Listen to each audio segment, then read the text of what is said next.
Ok, pues vamos a iniciar. Déjenme compartirles mi pantalla.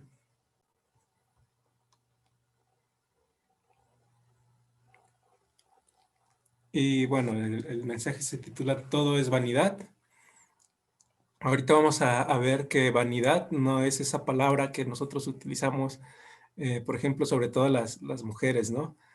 Cuando se dice, no, pues ella es bien vanidosa. Bueno, hoy en día creo que también los hombres, muchos hombres son muy vanidosos, pero no es esa clase de vanidad la que se refiere a Eclesiastés. Ahorita nos vamos a dar cuenta de a qué se refiere el libro con vanidad, pero el título para empezar de este mensaje es Todo es vanidad. Y como les decía, es como un tanto desalentador, al parecer, eh, eh, el mensaje que da el predicador, pero vamos a ir dándonos cuenta de que la Biblia tiene algo que decirnos a través de ese mensaje que pareciera muy desalentador. Entonces el primer versículo de este libro dice así: palabras del predicador, hijo de David, rey de Jerusalén.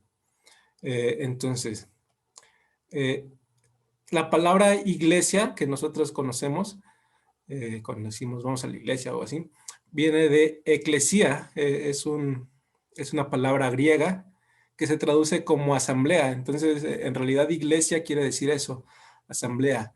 Y eclesia, pues si ustedes se dan cuenta, suena a eclesiastés, ¿no? Entonces de ahí se traduce también, o más bien de ahí se deriva esta palabra, eclesiastés, se deriva de la palabra eclesía, y es una persona que dirige una asamblea, que está capacitada para convocar a una asamblea, y no solamente para convocarla, sino también para hablar delante de esa asamblea. Entonces, pues Eclesiastés quiere decir, digamos, una traducción muy adecuada es predicador. El predicador viene también, por ejemplo, del vocablo hebreo que es Coelet o Cogelet, no estoy seguro cuál es la pronunciación, pero es Coelet. Y Coelet en hebreo quiere decir lo mismo, el predicador o esta persona que se encarga de dirigir una asamblea. Entonces, cuando se traduce la Biblia, la Septuaginta, toman ese vocablo y simplemente lo traducen al griego y queda como Eclesiastés, que quiere decir el predicador, porque justamente el versículo 1 comienza así: palabras del predicador. Ahora, ¿quién es este predicador? Dice ahí, hijo de David. Este predicador es hijo de David, y todo apunta a que este hijo de David es Salomón. ¿Por qué? Porque pues ustedes saben que Salomón está muy relacionado con esta parte de la sabiduría. El libro de Eclesiastés entra dentro de los libros sapiensales que pues comparten esta parte de la sabiduría. Entonces, también a lo largo del libro va a hacer referencia a que era una persona rica, eh, y pocos reyes realmente fueron ricos, pero encaja muy bien con Salomón porque además habla de toda Jerusalén como una sola nación antes de que se dividiera. Y bueno, la historia nos dice que Salomón es el único hijo de David que reinó sobre el Reino Unido, porque después va a venir Roboam y se va a separar el reino. Entonces, todo parece encajar con que hijo de David es el Salomón y es rey en Jerusalén. Entonces, pues parece ser que este predicador era ni más ni menos que Salomón. Ahora, también pudiera darse el caso, o también pudiera ser la opción, de que algún escritor haya recopilado como información o haya como recopilado escritos de Salomón y él los hubiera unido, pero al final de cuentas, digamos que el autor último pues es Salomón. Entonces pareciera pues que él es, ¿no? Entonces nos vamos a quedar con eso, con que Salomón escribe este libro y que el libro Eclesiastés quiere decir eso, el predicador. Entonces vamos a leer ahí Primera de Reyes 3, 9 al 10 para ver algo acerca de Salomón. Esta cita creo que ya la habíamos leído alguna ocasión, pero dice así: da pues a tu siervo corazón entendido para juzgar a tu pueblo y para discernir entre lo bueno y lo malo, porque ¿quién podrá gobernar tu pueblo tan grande? Y agradó delante del Señor que Salomón pidiese esto. Entonces, la escena que nos está describiendo ahí, Primera de Reyes, o Primero de Reyes más bien, pues es cuando Salomón asciende al trono y una vez que asciende al trono tiene una visita de parte de Dios, ¿no? Una epifanía. Y Dios le dice, ¿qué es lo que quieres? Pídeme lo que tú quieras y yo te lo voy a dar, ¿no? Y Salomón hace esta oración: da a tu siervo entendimiento para juzgar a tu pueblo y para discernir entre lo bueno y lo malo. Entonces lo que estás pidiendo ahí, Salomón, es sabiduría, ¿no? Sabiduría para gobernar ese pueblo. Y entonces la respuesta de Dios es: por cuanto has pedido esto, no has pedido riquezas, yo te voy a dar esto, pero también te voy a dar las riquezas, ¿no? Entonces, a partir de ahí, pues Salomón se convierte en la persona más sabia, así lo describe la Biblia, como el rey más sabio, ¿no? Entonces vamos a leer una historia interesante que sucede en la vida de Salomón. Está ahí en el segundo libro de Crónicas, 9, del 1 al 12.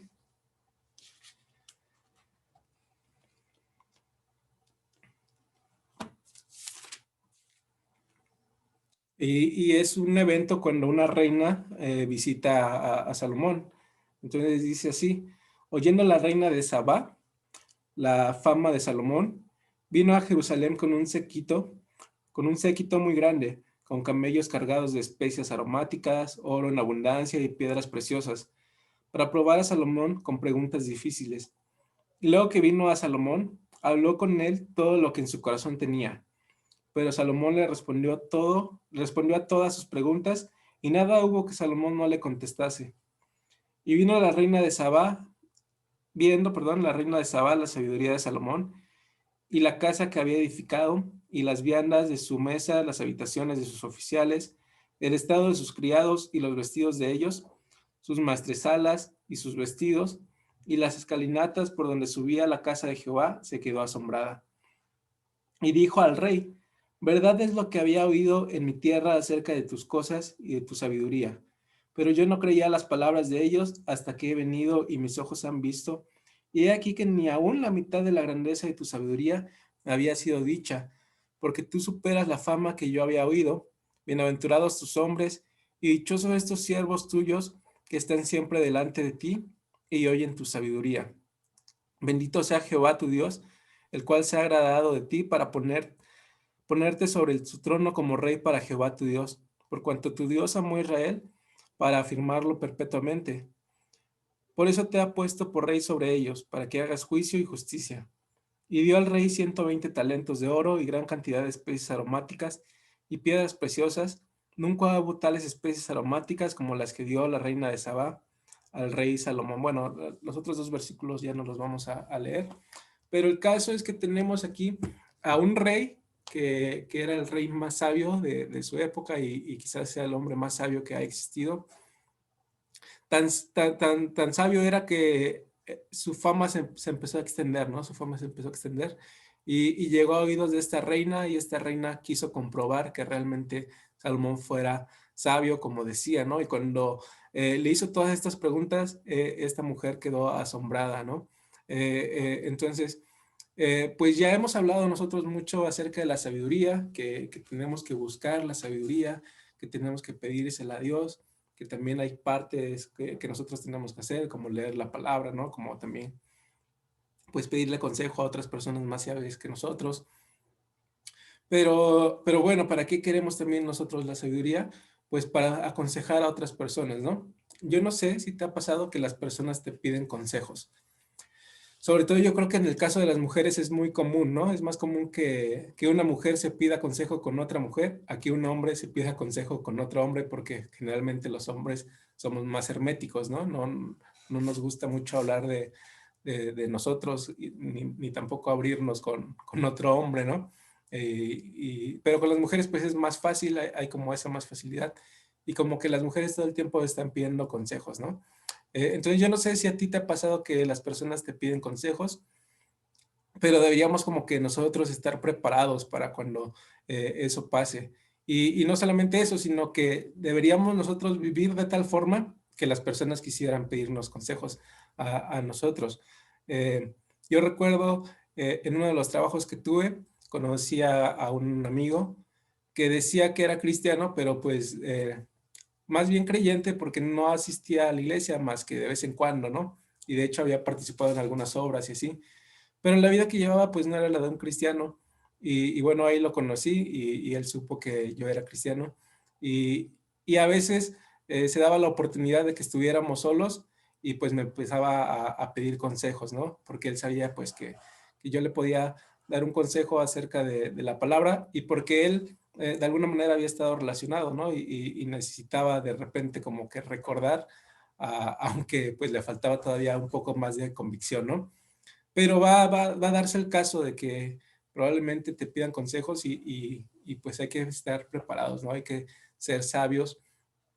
Para eso, hace 8 días, por ejemplo, comentaba, y aquí creo que es pertinente volverlo a traer aquí, a sacarlo, pues las cosas que a veces compartimos en nuestras redes sociales no siempre son las mejores decisiones, ¿no? Compartir algunas cosas. Yo sé que las redes sociales pues son a veces para no para tomártelas tan en serio, que a veces pues a alguien puede compartir algo como de broma, como de los famosos memes, ¿no? Y este tipo de cosas, pero incluso en los memes yo creo que a veces tendríamos que pasarlos por un filtro y saber si eso es sabio que lo compartamos nosotros o si no es tan sabio, porque también en las redes sociales a veces, o más bien siempre estamos dando una impresión, aunque no es como que hay quien dice, ¿no? Lo que yo comparto en mis redes sociales no me define como persona, pero es mentira. Sí te define como persona, sí está mostrando una parte de ti. Entonces tenemos que ser cuidadosos también con lo que compartimos ahí en las redes sociales. Y a través de eso que compartimos, a lo mejor alguna persona, como ya lo habíamos platicado también, alguna persona pudiera llegar a pedirte algún consejo o a pedirte que ores por ella o cosas así. Entonces, ah, pues ya habíamos hablado de esto, así como Salomón pidió ser sabio, nosotros también deberíamos pedir ser sabios. Pero fíjense, Salomón, a pesar de que las personas venían a buscarlo, a pesar de que escribió un montón de proverbios, de que tenía esta fama de ser sabio y que la Biblia lo describe como un hombre muy sabio, pasó algo pues trágico en su vida. El rey Salomón desvió su corazón. Eso lo encontramos en Primera de Reyes 11, del 1 al 6.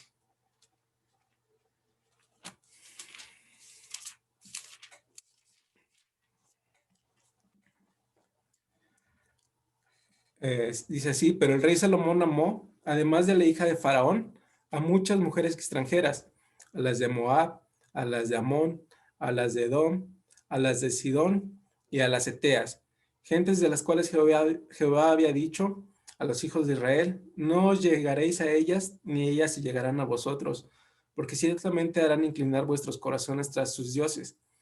A estas, pues, se juntó Salomón con Amor, y tuvo 700 mujeres reinas y 300 concubinas, y sus mujeres desviaron su corazón. Y cuando Salomón era ya viejo, sus mujeres inclinaron su corazón tras dioses ajenos, y su corazón no era perfecto con Jehová su Dios, como el corazón de su padre David. Porque Salomón siguió a Astoret, diosa de los sidonios, y a Milcom, ídolo abominable de los amonitas. E hizo Salomón lo malo ante los ojos de Jehová, y no siguió cumplidamente a Jehová como David, su padre. Entonces, algo que pasó ahí en la vida de Salomón es que las mujeres, su gusto por las mujeres, desvió su corazón a tal grado de que él empezó a adorar a otros dioses fuera de Dios, ¿no? Entonces, en esta parte David no fue absolutamente nada sabio, había ya una indicación de parte de Dios. Incluso hay una referencia de que pues no podía haber poligamia, ¿no? Aunque se daba mucho en los reyes, en realidad Dios nunca lo vio con ojos buenos, esto de la poligamia. Y sin embargo, este hombre pues tuvo 1000 mujeres, ¿no?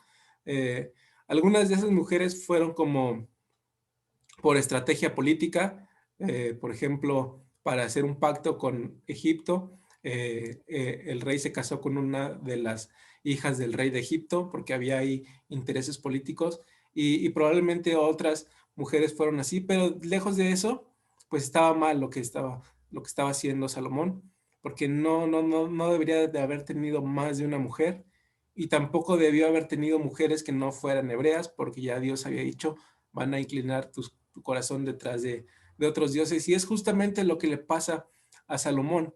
Entonces, muy probablemente cuando Salomón escribe Eclesiastés, es como ese testimonio de lo que pasó, de lo que vivió cuando su corazón estuvo lejos de Dios. Esa va a ser como la perspectiva que nos presenta Salomón aquí. ¿Qué es lo que pasa cuando tu corazón está lejos de Dios? Y por eso entonces vemos que vamos a ir viendo que Eclesiastés tiene un tono muy gris, tiene un tono de fatalidad, porque el corazón de Salomón había estado lejos del corazón de Dios y entonces todo se volvió, como vamos a ver aquí, vanidad de vanidades. Entonces era importante que viéramos esto porque no nos está hablando una persona que, que desde un punto de vista, digamos, cristiano o desde un punto de vista cuando está cerca de Dios, sino una persona que escribe como probablemente arrepentida, porque ya después en los capítulos 12, pues vamos a darnos cuenta que Salomón invita a buscar a Dios. Probablemente lo escribe una persona arrepentida, pero está narrando la experiencia que pasó lejos de Dios. Entonces va a ser interesante ver cómo es la vida lejos de Dios. Y entonces el versículo 2 dice, vanidad de vanidades, dijo el predicador, vanidad de vanidades, todo, todo es vanidad. Vanidad, en hebreo, Hebel, que es vapor o aliento. Entonces, vanidad es algo sin sustancia, algo que se evapora fácilmente, algo inútil, algo que no tiene sentido. Eso es vanidad. Y entonces el predicador nos está diciendo aquí, todo es vanidad. Es decir, es lo más absurdo del absurdo, nada tiene sentido, no tiene ningún sentido en absoluto. Y el predicador está diciendo todo, absolutamente todo es vanidad, es decir, todo es absurdo, todo es sin sentido, todo es inútil, todo es, pues sí, no tienen el menor sentido, ¿no? Es lo que nos está diciendo ahí el predicador. Entonces nosotros nos pudiéramos quedar así como que, pues, ¿qué onda, no? Porque sabemos que sí hay cosas con sentido en la vida, pero les recuerdo, está hablando una persona que había estado lejos del corazón de Dios, que se había desviado tras otros dioses. Entonces todo esto se va a traducir como frustración y por eso vemos ahí ese sentimiento de Salomón impregnado en Eclesiastés, como que todo gira en torno a la frustración. Vanidad de vanidades es eso, es una frustración de que no encuentras sentido a la vida, de que no le encuentras sentido a tu existencia. Y de hecho, lo que mencionaba Laura al principio, pareciera como es esa parte filosófica. Algunas versiones creo que incluso lo traducen así, el filósofo, en lugar de el predicador, lo traducen como el filósofo, porque pareciera que se está haciendo como estas preguntas que se hacían los antiguos filósofos griegos, ¿no? ¿Para qué existimos? ¿Cuál es el sentido de la vida? ¿Hacia dónde vamos? ¿No? Todas estas preguntas que han estado como en cada cultura, sobre todo pues en los filósofos griegos, ¿no? Que son estas preguntas por el sentido de la vida. Y al final, cuando no le encuentras sentido a la vida, cuando no haya respuesta a esas preguntas, pues terminas pues con frustración. Y es lo que aquí nos está dando, pues nos está dejando ver esta persona, Salomón, ¿no? Esa frustración que él vivió al no hallarle sentido a la vida, al ver que todo era absurdo. Entonces, Eclesiastés, como ya les he adelantado, nos muestra una perspectiva de la vida del hombre lejos de Dios para mostrarnos que lejos de Él, lejos de Dios, la vida es completamente absurda. Entonces es interesante porque nosotros, pues obviamente todos los que estamos aquí en esta reunión somos creyentes, somos cristianos, ¿no? Pero Salomón también lo era, o sea, Salomón desde un inicio que inició su reinado, pues ya vimos que tuvo un encuentro con Dios en donde Salomón le pidió sabiduría. Salomón creía en Dios, Salomón adoraba a Dios, incluso Salomón le construyó un, un templo enorme a Dios, del cual todos los judíos se sentían orgullosos de ese templo de Salomón, hasta que más adelante pues fue derribado, ¿no? Cuando fue conquistada Babilonia Y después cuando regresan Esdras y Nehemías, pues los ancianos lloraban por la gloria del templo que ya no existía más. Pero entonces vemos que Salomón tenía de alguna manera una relación con Dios, así como nosotros la tenemos, ¿no?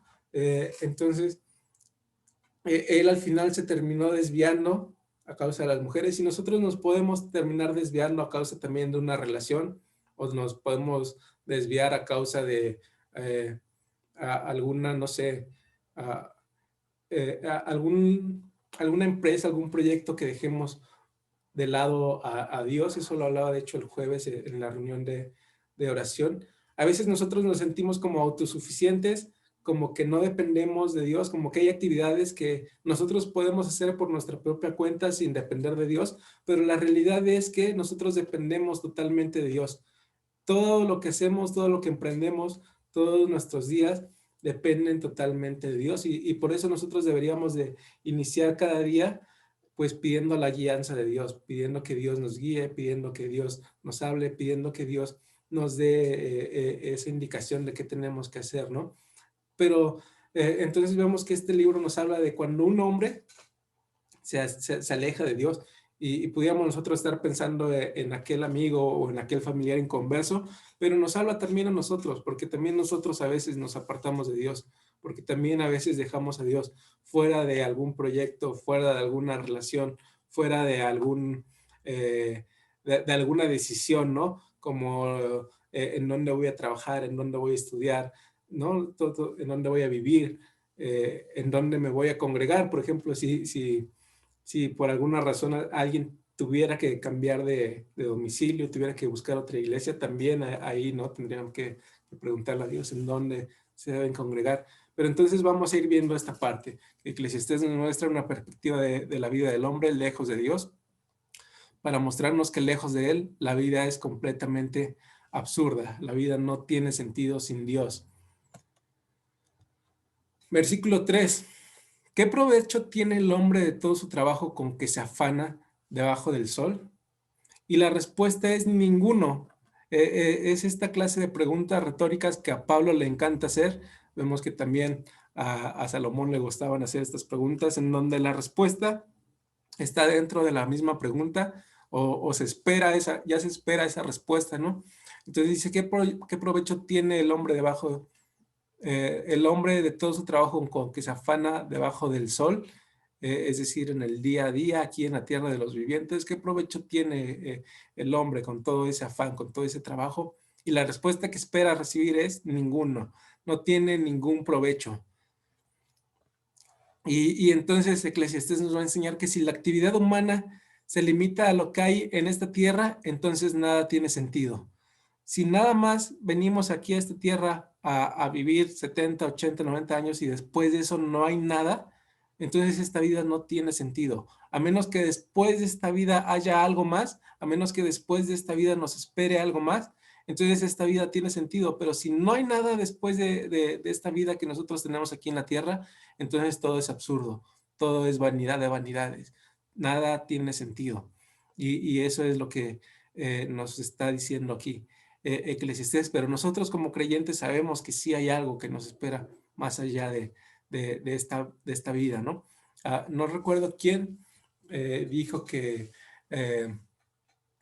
silencio antes de vivir, silencio después de morir. La vida es mucho ruido en medio de grandes silencios, como queriendo decir, no había nada antes de que nacieras y no va a haber nada después de que mueras, pero la realidad nosotros sabemos que es otra, ¿no? Y ahorita lo vamos a ver ya cuando estemos concluyendo este mensaje, pero nos quedamos ahorita con esto. Si la actividad humana se limita a lo que hay en la Tierra, entonces nada tiene sentido, no hay nada de provecho eh, que, que el hombre saque. Como ese provecho, pues quiere decir ese beneficio, como esa ganancia, no hay ninguna ganancia del trabajo del hombre. Y la vida sin Dios es así, ¿no? Pudiéramos ahí cambiarle nosotros a lo mejor y ponerle qué provecho tiene el hombre de sus estudios o ponerle ahí el trabajo que tú tienes, cuál es el provecho que tú obtienes de ese trabajo que estás haciendo o de esos estudios que estás realizando La respuesta es no tiene ningún provecho, no tiene ningún sentido si solamente está limitado a eso, si no hay nada más allá de esta vida. Y Jesús lo pone de esta manera: ¿de qué sirve ganar el mundo entero si se pierde la vida? Y es la misma idea, si se dan cuenta, ¿de qué sirve todo ese trabajo? Si, de qué sirve que te afanes debajo del sol si vas a perder tu vida? La Reina Valera lo traduce como alma, si pierdes tu alma. ¿O qué se puede dar a cambio de la vida? Y a veces es eso, ¿no? Vemos a personas afanadas en obtener riquezas, afanadas en cada vez ser más ricos, en cada vez ser más poderosos. Y hay una historia de un hombre que se pasó la vida acumulando riquezas y al final, cuando iba a morir, le dijo a su esposa: quiero que me entierres con todo mi dinero. Entonces la esposa, muy inteligente, fue, hizo un cheque y lo puso en la tumba. Y obviamente pues lo enterró con todo su dinero, pero ella se quedó a disfrutarlo realmente, ¿no? Entonces es eso, ¿no? ¿Qué sentido tiene acumular riquezas? ¿Qué sentido tiene eh, todo el trabajo si vas a perder tu alma? Si no hay algo más allá de esta vida, si no hay algo más grande que lo que podemos encontrar en esta vida, si vamos a perder el alma, entonces no tiene nada de sentido el trabajo que hagamos en esta tierra.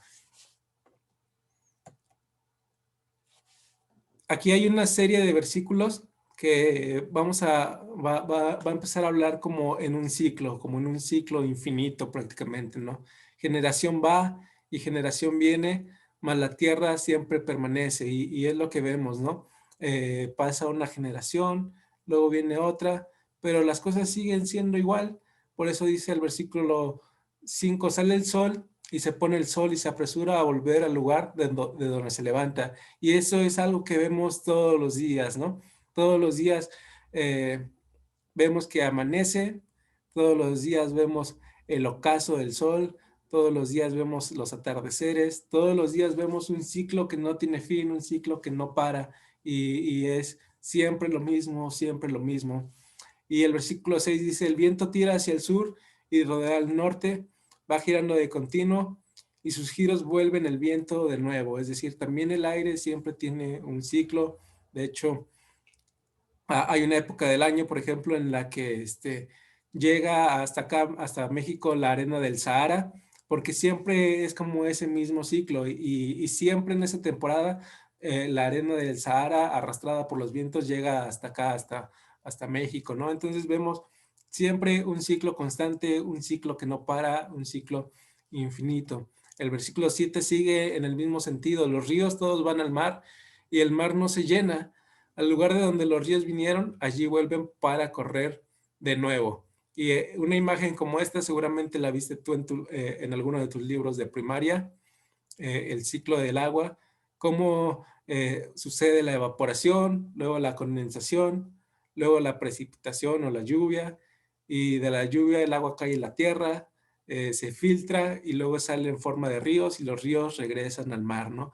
Entonces, Salomón, aún sin libros de primaria, con solamente la observación que él tuvo a lo largo de su vida, se dedicó a observar la naturaleza, los fenómenos naturales, y se dio cuenta de eso, ¿no? De que también en los fenómenos naturales siempre hay una constante, siempre hay un ciclo, y es como esa monotonía de la vida, ¿no? Salomón está queriendo reflejar esa monotonía de la vida, esa monotonía de que te levantas hoy y ya sabes que va a ser lo mismo que el día de ayer, y ya sabes que te vas a dormir para mañana hacer lo mismo que hiciste hoy, ¿no? O si hablamos de las semanas, eh, ya sabes que vas a trabajar 6 días y vas a descansar uno. Ya sabes que el domingo hay que ir a la iglesia, ¿no? O conectarse a la reunión. Y si, todo lleva un ciclo infinito, ¿no? Todo lleva un ciclo que pareciera repetirse día con día, las estaciones del año, en fin. Y luego más aún va a decir Salomón: todas las cosas son fatigosas. Si se dan cuenta, está sacando esa frustración que él tiene. Todo es lo mismo siempre, todo es una monotonía y por lo tanto todo es fatigoso para el hombre porque no sale de un mismo ciclo. Más de lo que el hombre puede expresar, es decir, su fatiga, su frustración, dice él, es más de lo que el hombre puede expresar. Es algo que que es muy frustrante, ¿no? Porque no se puede expresar, no se puede decir qué tan frustrado está. Y luego dice, nunca se sacia el ojo de ver, ni el oído de oír. Y eso es cierto hasta el día de hoy, ¿no? La realidad es que nosotros no nos cansamos de estar viendo cosas, de estar oyendo cosas. Un claro ejemplo son las aplicaciones ahora como Netflix o como Disney Plus. Uno se puede aventar ahí eh, muchas horas, ¿no? Viendo películas o viendo series, y seguramente a ti te ha pasado algo como esto, ¿no? Que dices, solamente voy a ver un capítulo más y a dormir, pero en cuanto acabe ese capítulo, Netflix te pregunta si quieres ver el siguiente y pues le vas a poner que sí, ¿no?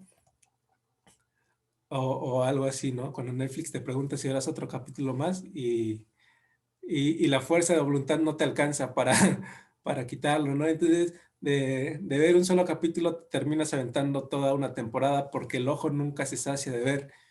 Y por eso vemos que hay aplicaciones como Netflix, ahora ya salió Disney Plus. A lo mejor si no te alcanza para eso, pues te conformas con pues no sé, con Claro Video, ¿no? Y si no te alcanza para eso, pues ni modo, vas a tener que recurrir a Cuevana. No lo hagan, es ilegal, pero ahí va a estar en Cuevana o en Pelis Plus o en cualquiera de estas páginas piratas, ¿no? Pero la realidad es que no te cansas de ver, o sea, siempre quieres más, siempre quieres más. Y ese es el éxito que tienen estas empresas. Por eso siguen creando más y más empresas de este tipo, porque saben que la gente no se cansa de ver. Por eso, por ejemplo, siguen saliendo películas en donde nos venden la misma historia, ¿no? Siempre nos venden esta historia del superhéroe o siempre nos venden la misma historia de amor, solamente con diferente trama o con diferentes protagonistas, pero siempre es lo mismo y aún así nosotros seguimos yendo al cine o seguimos consumiendo esas películas porque el ojo no se cansa de ver ni el oído de oír, y por eso también hay aplicaciones como Spotify, ¿no? O estas aplicaciones para escuchar música. Entonces, todo esto tiene éxito. ¿Por qué? Porque el hombre no se cansa de ver, ni el oído de oír, y aún así termina como empezó, ¿no? Termina con ese vacío, termina con ese sentimiento de frustración, de que siempre sigue sucediendo lo mismo y lo mismo una y otra vez, y entonces no hay satisfacción en eso, porque hace falta una pieza del rompecabezas que ahorita la vamos a ver. Y entonces los versículos finales que vamos a estudiar hoy, los versículos del 9 al 11 dice, ¿qué es lo que fue? Lo mismo que será. ¿Qué es lo que ha sido hecho? Lo mismo que se hará. Y nada hay nuevo debajo del sol. Nuevamente esta parte tan gris, ¿no? No hay nada nuevo debajo del sol, este matiz totalmente gris. Hay algo de que se puede decir, he aquí esto es nuevo, ya fue en los siglos que nos han precedido. No hay memoria de lo que precedió ni tampoco de lo que sucederá. Habrá memoria en lo que será después. Y entonces termina esta idea diciendo nuevamente, es un ciclo en donde todo se repite, no hay nada nuevo debajo de este sol, ¿no? No hay nada nuevo debajo de la tierra de los vivientes. Y aquí vamos a ver unos ejemplos. Esto lo dijo una persona, los muchachos de ahora aman los lujos, se comportan de una forma inapropiada, desacatan la autoridad y no muestran respeto a los que son mayores que ellos. Esto, si nosotros lo leemos hoy, pues pensaríamos que alguien lo escribió hoy mismo o que es alguien contemporáneo a nosotros, ¿no? Pero ¿qué creen? Lo escribió Sócrates en el año, pues Sócrates vivió entre los años 470 y 399 antes de Cristo, es decir, hace aproximadamente 2500 años probablemente se escribió esto, y es algo que es totalmente actual, ¿no? Los muchachos de ahora aman los lujos, se comportan de una forma inapropiada, desacatan la autoridad y no muestran respeto hacia los que son mayores que ellos. No hay nada nuevo debajo del sol. Todo es vanidad, todo es absurdo, todo es un ciclo. Se va repitiendo lo mismo, ¿no? Esta otra frase.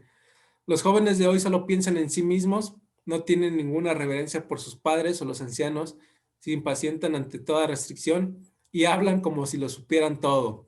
Les suena seguramente a Facebook, ¿no? En Facebook todos son expertos de bacteriología, ahora que está la pandemia, ¿no? En Facebook, si te metes a una página de deportes, todos son expertos en fútbol, todos les sale ahí el técnico que llevan dentro. En cualquier página este, de cualquier tema que se hable en esa página, siempre están comentando todos creyéndose expertos, ¿no? Entonces dice este hombre, hablan como si lo supieran todo. Bueno, pues esta frase la escribió Pedro el Ermitaño. Aproximadamente él vivió en los años 1050 y 1115 después de Cristo. Es decir, pues hace alrededor de 1000 años, vamos a ponerle, ¿no? Entonces, si se dan cuenta, lo que dice el predicador, Salomón, es cierto, ¿no? No hay nada nuevo debajo del sol. Las cosas siguen siendo iguales.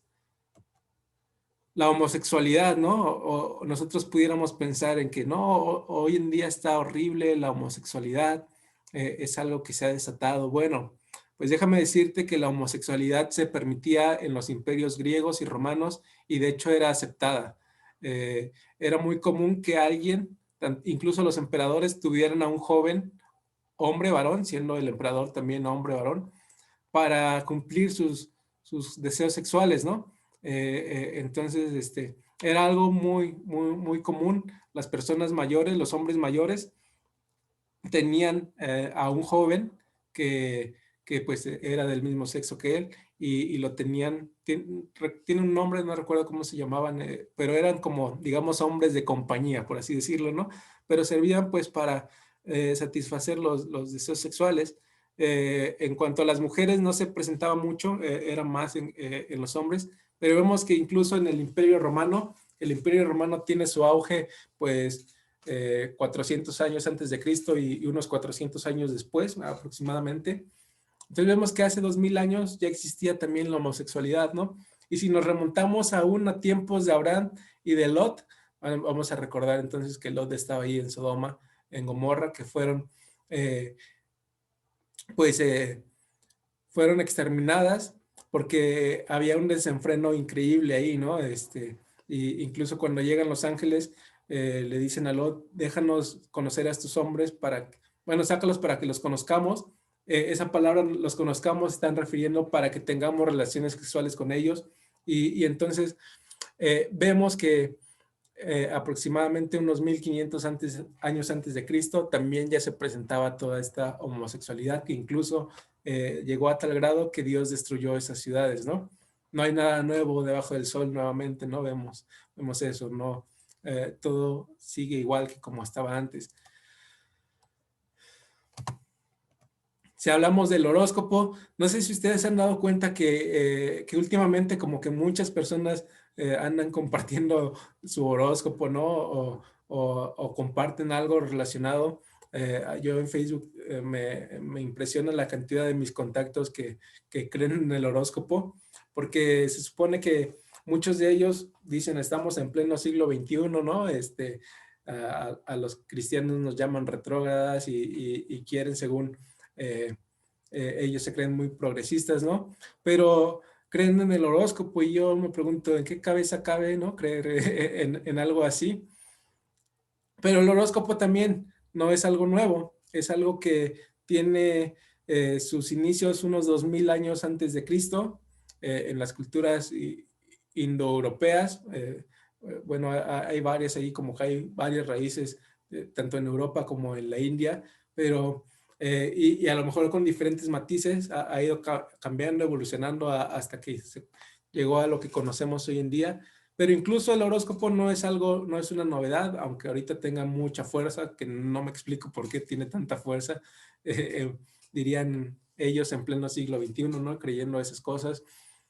Pero no hay algo nuevo debajo del sol.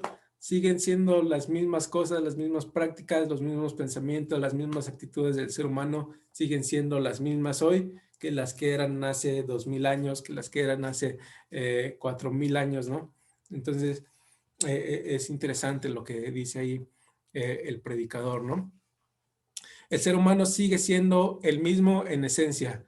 Cambiaron las formas a lo mejor, Antes nos enterábamos de las cosas a través de periódicos. Hoy podemos meternos a periódicos digitales, ¿no? Ya no hay necesidad de comprar el periódico físico, pero seguimos teniendo la misma esencia que tenían nuestros padres, que tenían nuestros abuelos. Las cosas siguen llevando el mismo ciclo, el mismo rumbo, ¿no? Entonces, aunque sí hay avances tecnológicos y lo que tú quieras, en esencia el ser humano sigue siendo el mismo y en esencia el ser humano sigue siendo pecador. Sigue, como lo veíamos el domingo pasado, todas las personas que nacen siguen naciendo con esta inclinación hacia el mal, siguen naciendo con esta tendencia a hacer lo malo, siguen naciendo con el mismo, con la misma naturaleza y por lo tanto no hay nada nuevo debajo del sol. El ser humano sigue siendo el mismo en esencia. Y entonces hasta aquí, pues vemos, como les he venido repitiendo, este panorama totalmente oscuro, totalmente gris, este panorama que pareciera muy desalentador, muy frustrante, pero vamos a ir dando un poco de luz. Y la luz nos la da el Evangelio de Cristo, ¿no? Eclesiastés, vamos a tener que verlo entonces a través del lente del Evangelio, sabiendo que el que está hablando ahí, pues era una persona que se había alejado de Dios y como les decía, pues es como este propósito del libro del Evangelio, mostrarnos cómo es la vida lejos de la luz del Evangelio. Pero ahora vamos a ver Eclesiastés a la luz del Evangelio. Entonces vamos a hacer una comparación ahí entre el versículo 1, en donde Salomón dice vanidad de vanidades, todo es vanidad, perdón, el versículo 2 era ahí. Y vamos a verlo en comparación con Romanos 8, del 20 al 25.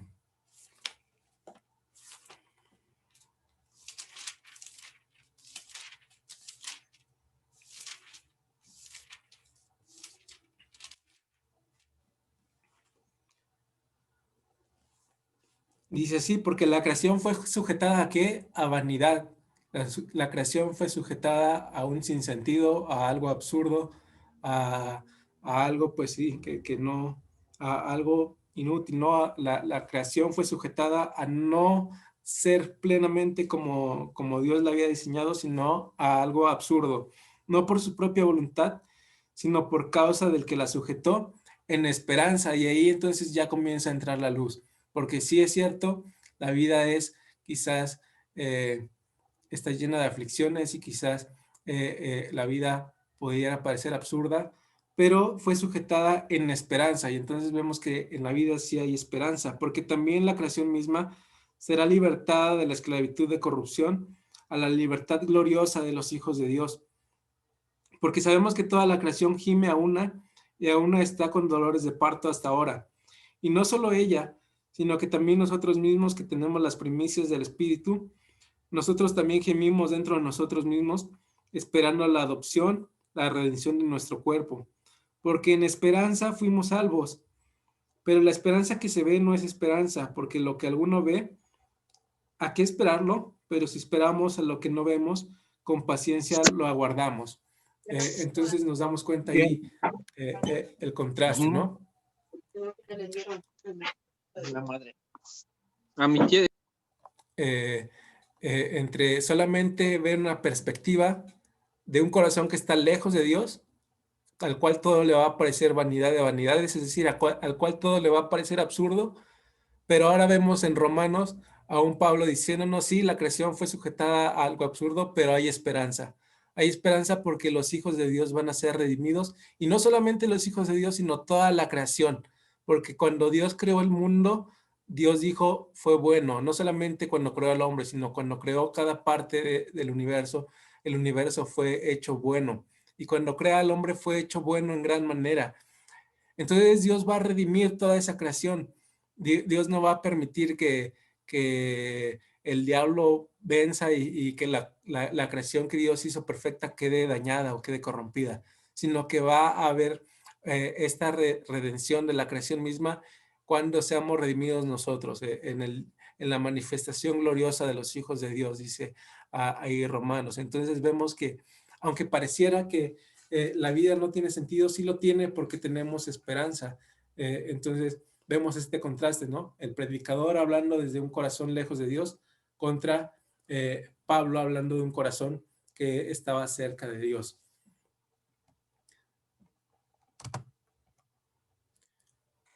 versículos 5 al 7 contra el Salmo 1 al 2.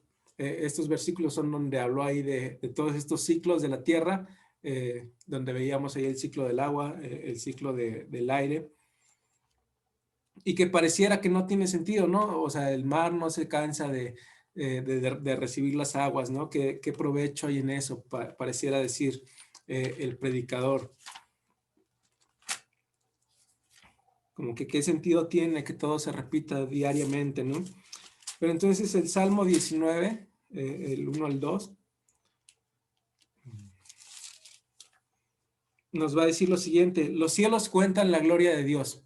Así como veíamos en Eclesiastés que se pone el sol y luego vuelve a salir y se apresura para volver a salir al otro día, y como que no le haya sentido a eso, el Salmo 19 nos va a decir: los cielos cuentan la gloria de Dios. Ese ciclo en donde vemos salir el sol todos los días, ese ciclo en donde vemos los atardeceres, los amaneceres, en donde vemos toda esta expresión gloriosa, el sello de Dios ahí a través de la rotación de la tierra, está contando la gloria de Dios. Y el firmamento anuncia la obra de sus manos. Un día emite palabra a otro día, y una noche a otra declara sabiduría. Entonces no es algo absurdo lo que vemos en el día a día, sino es la sabiduría de Dios reflejada en la creación. Es la sabiduría de Dios para que el día dure 24 horas y vuelva a comenzar, y a través de esa rotación vemos el crecimiento de las plantas, vemos la proliferación de los animales, vemos las mareas altas, vemos las mareas bajas, y todo eso está reflejando la sabiduría de Dios. Aunque la creación está corrompida, sigue reflejando la sabiduría de Dios y sigue contando la gloria de Dios. Los cielos cuentan la gloria de Dios. El Salmo 104, el verso 10.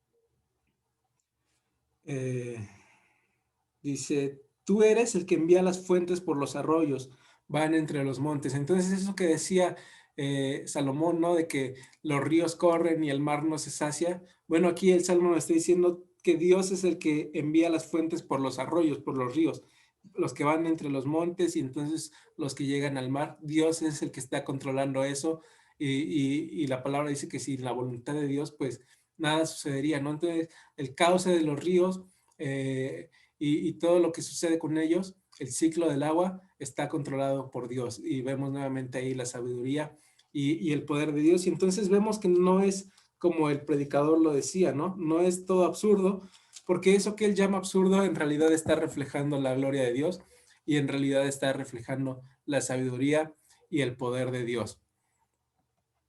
Ahora el verso 8 contra el verso 10, no vamos a ir a buscarlo porque creo que es un pasaje muy conocido, pero es en donde él dice: todo es fatigoso para el hombre, la vida no tiene sentido, todo es fatigoso, el trabajo del hombre en el que se afana no tiene ningún provecho, ¿no? Pero Juan 10:10 dice Jesús: yo he venido para que tengan vida y la tengan en abundancia.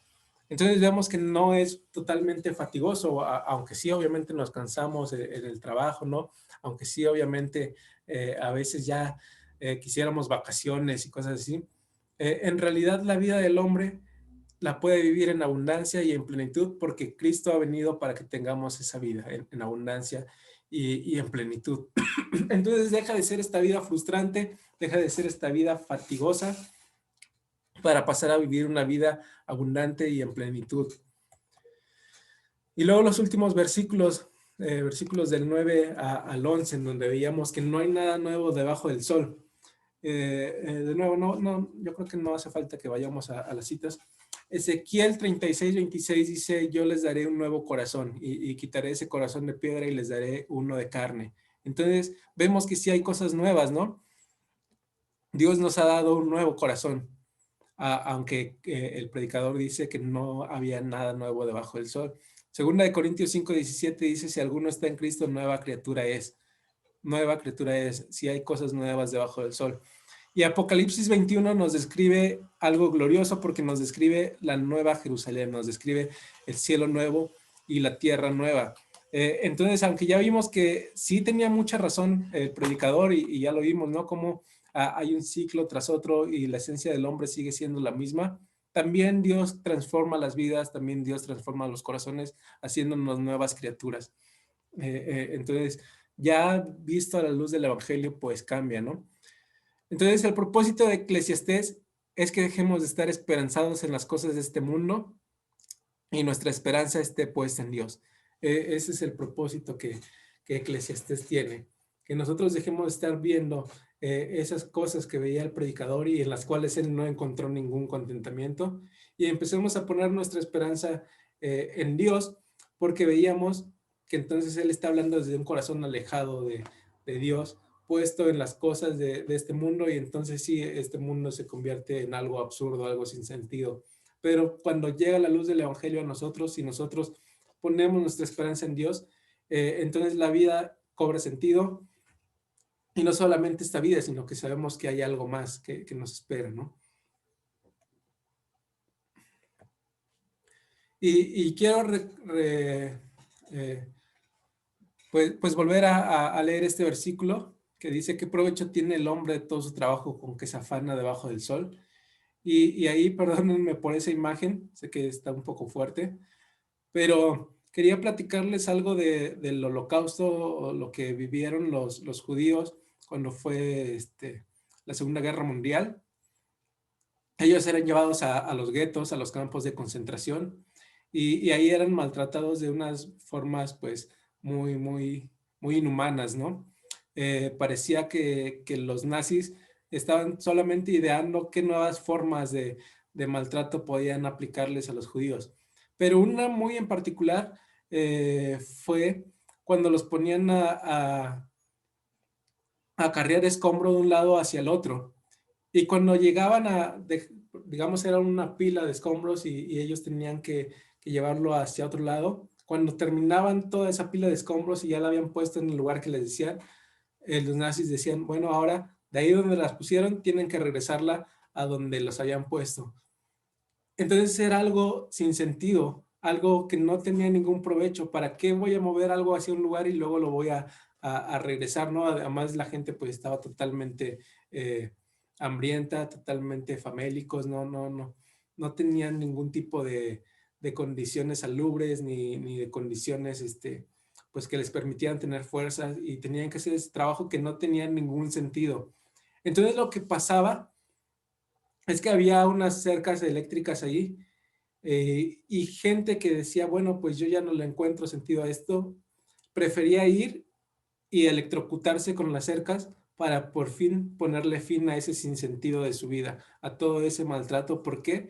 Porque más allá del maltrato y que a lo mejor había esperanza de que los liberaran, no encontraban un propósito en su vida.